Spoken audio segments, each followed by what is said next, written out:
In the last week, some of downtown Chattanooga's landmarks were vandalized with symbols of hate, and you spoke out publicly very quickly after that happened. What's the latest on that investigation? Well, we're going to do everything that we can to find who did this. It's an awful thing to see this kind of hate graffiti in our city. It's not who we are. What I'm most proud of is that so many Chattanoogans came out and said, what can we do to speak out, make sure people know this isn't what our city's about. All right. Now let's talk about another issue. We all talked about this earlier this week on the anniversary of the water main break, or whatever it was, and your office gave pressure to the Tennessee American Water Company and as well as local journalists, and we are still not getting information about what led to last year's water crisis. Tell us what could happen next. Well, Tennessee American owes us an explanation. They're a public utility. They are granted the exclusive rights to deal in water in our community, and they told us for a year that they were going to give us a report saying what happened, and then last week told me that they were not. This is unacceptable, and we're going to continue to put pressure on them to change that decision. Mm-hmm.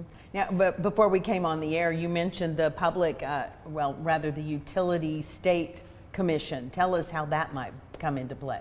Well, they have to go to the Utility Commission at the state level to get any kind of raise. We objected to them getting a raise for fixing this problem that they had. We're going to continue to talk to the State Utility Commission about making sure that we get that report.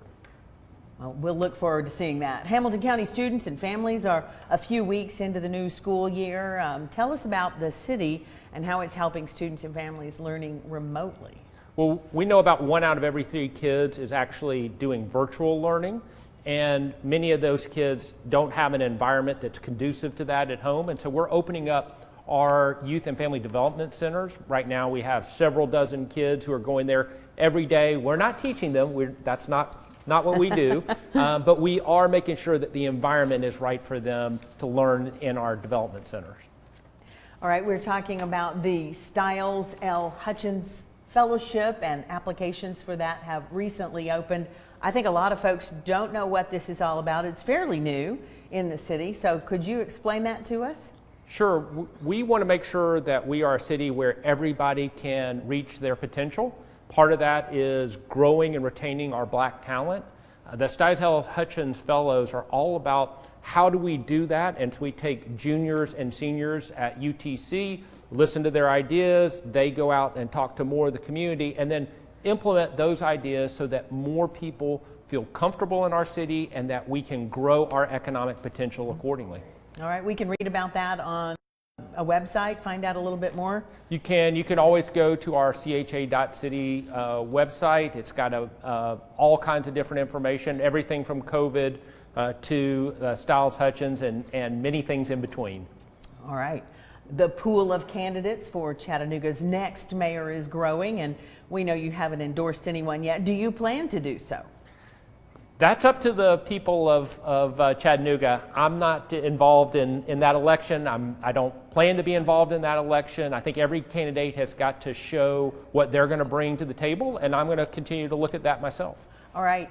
Interesting. We've gone through this whole question session with you, Mayor, and we haven't even talked really about COVID, aside from talking about educating our students. But tell us what you think we are doing now. How is the city of Chattanooga standing? Well, the mask mandate has really been helpful. We've seen our numbers drop since we put the mask mandate into effect. That's been incredibly helpful. We know that as more kids go to school, that is a place where we can see some kind of slippage back. But if we all avoid large gatherings, when we're together, we wear our masks, we wash our hands and try to stay 6 feet away from each other, we're going to continue to see this kind of progress. Again, it doesn't come naturally. We have to do things a little bit differently, and because we have, our numbers are coming down. Yeah. All right. Mayor Berke, thank you so much for being here with us. We appreciate your regular visits to us here on First at 4. We'll see you again next month. Thank you.